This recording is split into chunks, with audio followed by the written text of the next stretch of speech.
Almost every university I speak to now has an artificial intelligence policy. Some have approved them formally, some have issued guidelines to lecturers, some are still consolidating several documents into one. This is real progress, and it has happened faster than most people outside the sector realize.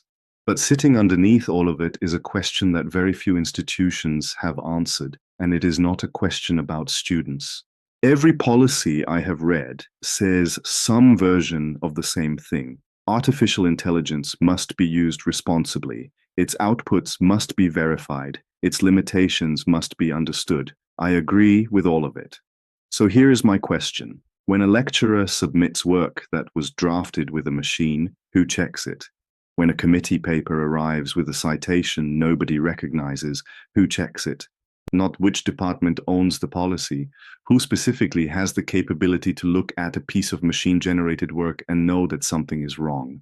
We do not have to speculate about what happens when nobody does.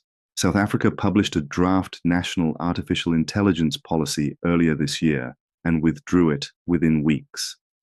It emerged that parts of it had been drafted with artificial intelligence, complete with fabricated academic citations. This was not a first-year student under deadline pressure.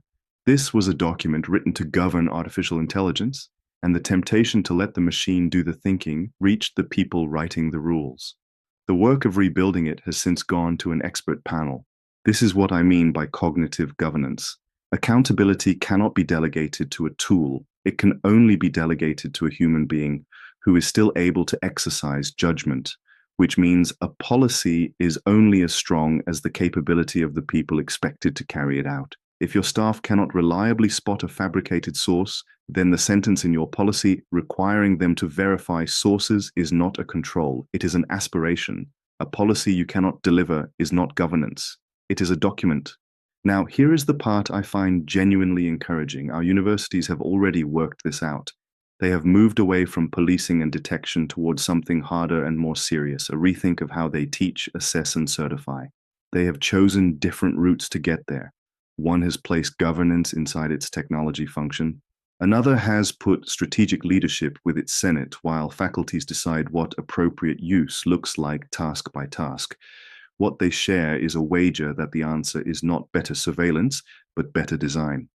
And one of them prints the stakes on the cover of its policy. Artificial intelligence will not define us. Integrity will.